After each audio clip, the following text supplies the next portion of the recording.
So in preparation of today's video, I did a whole lot of research on YouTube and beyond to give you guys the ultimate sous vide ribeye guide. Sous vide and reverse sear has got to be the ultimate way to cook this steak. It comes out perfect, it's easy on the prep, and it brings out the full potential of this flavorful ribeye. You can totally cook the steak the traditional way, but you're gonna have to put a little bit more effort and have a little less margin for error. So over the years of cooking steak traditionally and in the sous vide, I picked up a couple tips to make a perfect steak that I want to share with you today.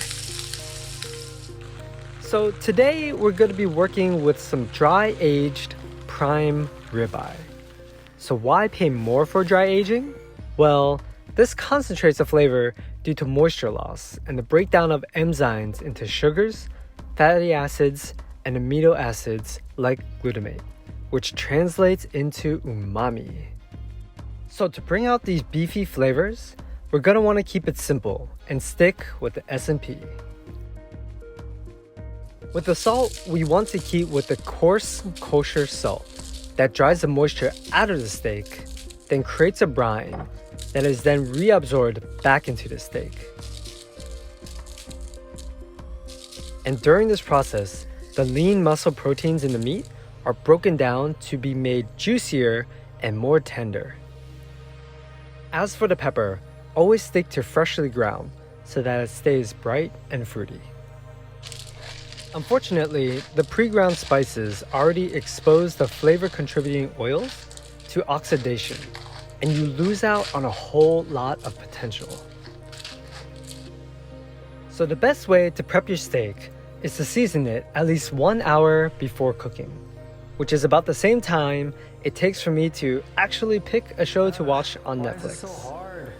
Ideally, you want to do this 24 hours ahead of time to let the seasoning work its way throughout the steak, which is about the same time it takes me to realize that the show I wanted to watch is actually on Hulu.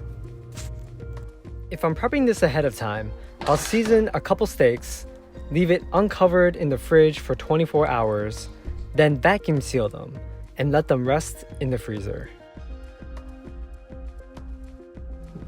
The great thing about sous vide is that you can cook this straight from the freezer. There's no need to thaw it out before cooking. This is also a good time to work on the roast garlic that we'll be using in the reverse sear. Personally, I like to keep the flavor throughout the steak to be pretty simple, but garlic just works way too well to leave it out of this recipe. The secret here is to slow roast the garlic, which mellows out the sharp bite and caramelizes the sugars into something amazing. This is borderline culinary wizardry. It's a really versatile condiment that helps round out dishes and adds that impressive quality to any recipe. And it happens to work astonishingly well with our ribeye.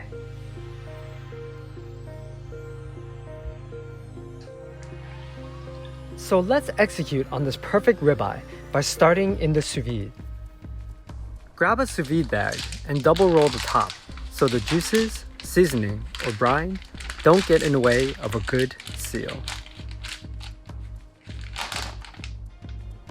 Then place the steak inside with some herbs. Rosemary or thyme work really well here, but today we'll go with thyme. When vacuum sealing, I do this twice, just in case the first seal breaks.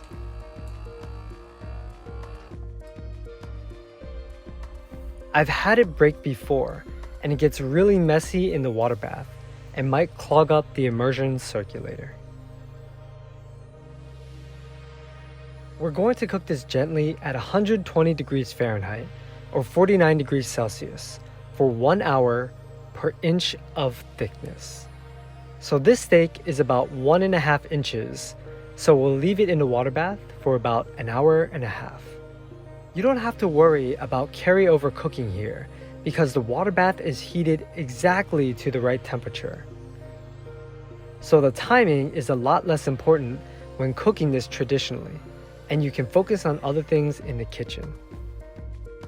So when you take it out, it's gonna look a little sad and gray, but we're about to fix that with the reverse sear. And all that really means is that you cook the inside to the right temperature before searing the outside. So the key thing here is to keep the surface dry so that the high heat from the pan is focused on searing the steak rather than evaporating the moisture. Another tip here is to directly oil the steak itself. This one is more of a personal preference, but I tend to use a little less oil in the pan this way. Remember this because it'll be important in a minute.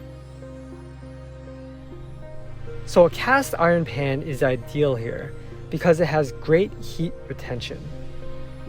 I look for the pan to be at least 350 degrees Fahrenheit or 175 degrees Celsius in order to trigger that Maillard reaction and get that great sear. So now that the pan is smoking, let's drop our ribeye and enjoy the beautiful sound of searing steak. There's one last tip to building that amazing crust, and that's the butter basting.